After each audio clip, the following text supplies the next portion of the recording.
Hi, this is Dallin Wall, the Herb Master. We're talking about the 4 categories of herbs. In this video, we're going to be discussing the 4th category, which will be the earth herbs. The earth herbs are made up of acids or have an astringent quality that goes along with it. The purpose of the earth herbs is not as common in our Western society as it would be in an Eastern philosophy. They very commonly take different kinds of products, natural products that are designed to tone up body systems. Now, when our body systems are non-functional for some reason, it's either because they have an excessive condition, which is too much of something that shouldn't be there. That's a toxic condition. Or our body system is in a weakened condition, which means that it's not capable of doing what it was designed to do. That's a deficiency condition. And the herbs that are the most effective in building up or toning up deficiency conditions would be the astringent herbs or the earth herbs. Now they have an interesting different effect. If you were to eat an astringent herb, what you would find is that it's the pickle effect or the lemon effect. It tends to cause you to pucker. And that's that kind of tightening up that I'm talking about in terms of the efficacy of this particular category of herbs. Some of the ones that are common in this category would be juniper berries. That's our very strong astringent herb that we include in this category, and it really does tighten tissues. And now the interesting thing is, most ladies are familiar with astringents because they will apply an astringent to their face as a way of helping to cleanse the pores. And that's because it tonifies those skin tissues and tends to cause them to squeeze out things that are harmful and tightens up those tissues. It's also the kind of thing that if you have a little bit of wrinkles, it helps to, be a little bit of a natural facelift that goes along with that. Well, juniper berries is no exception to that. But one of the areas of our body that the juniper berries or any astringent herb would be very effective, if they tend to squeeze out fluids, think urinary system. If a person has a urinary infection or some kind of a condition that relates to the urinary system, it usually needs the fluids to go through there and to squeeze things out that are harmful. Well, juniper berries are very, very good at that. Now, here's another herb that's included in this category, white willow bark. White willow bark has an interesting background to go along with it. Many, many years ago, back in the 1800s, there was a man named Bayer who ran a laboratory. And this laboratory was in Germany.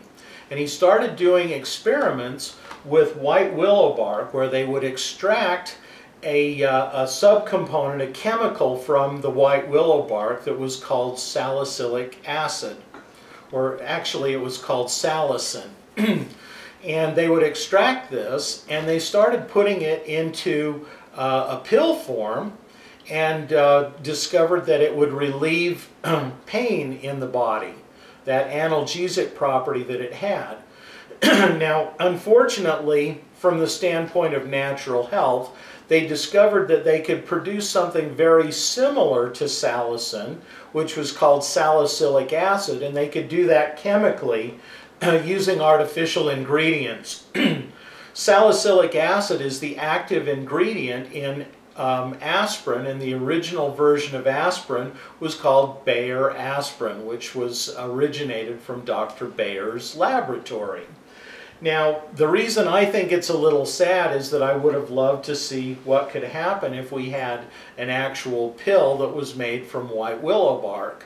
Well, you can't get a pill, but you can get the capsules, and they do have the same kind of effect, but from a natural standpoint without an artificially produced chemical, which would be the salicylic acid.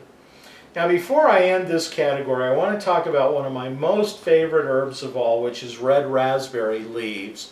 If you read the Herb Master's Guidebook, you'll read the background of how that herb became very special to me years and years ago. I won't go into that now, but I do want to just basically tell you that I have found red raspberry leaves to be a solution to all kinds of different problems. They're particularly, this herb is particularly high in vitamins and minerals, and it seems to be an herb like we talked about with lobelia that seems to just find the location where problems occur and to resolve those problems.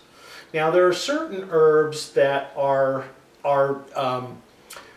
designed to be a part of the Herb Master's kit, and they're specifically there because we wanted to address issues and problems that relate to children. And each of the mild herbs that are included in these categories, catnip, echinacea, slippery elm, and red raspberry, were specifically chosen because these are among the few herbs that I would use even with very, very young children. They're safe and they're effective, and as we describe in the Herb Master's Guidebook, they can be made into different types of combinations or mixed up with a little bit of glycerin or even water to make a weak tea. Slippery elm can be made into a kind of a nutritious pudding, and it has a lot of natural nutrients included in that that can help a sick baby to recover and settle their tummies and other things like that. Anyway, these herbs can be used for all different ages as long as you're a little bit careful about which ones you select for younger ages or more feeble people or other things like that. I think that covers the things that I had wanted to go over with respect to these 4 categories of herbs. Our objective here is to introduce you to them. As you read through the rest of the Herb Master's Guidebook, you're going to get a lot more depth and education about how these herbs work on the different body systems and how they relate to specific types of imbalances that develop within our body systems. And I look forward to sharing that information with you. We'll also create some additional videos as we go along. Watch our website, theherbmasters.com, for additional information in regard to that, and we look forward to providing you with all the assistance that you need to assist your family to a better state of health. Thank you for listening.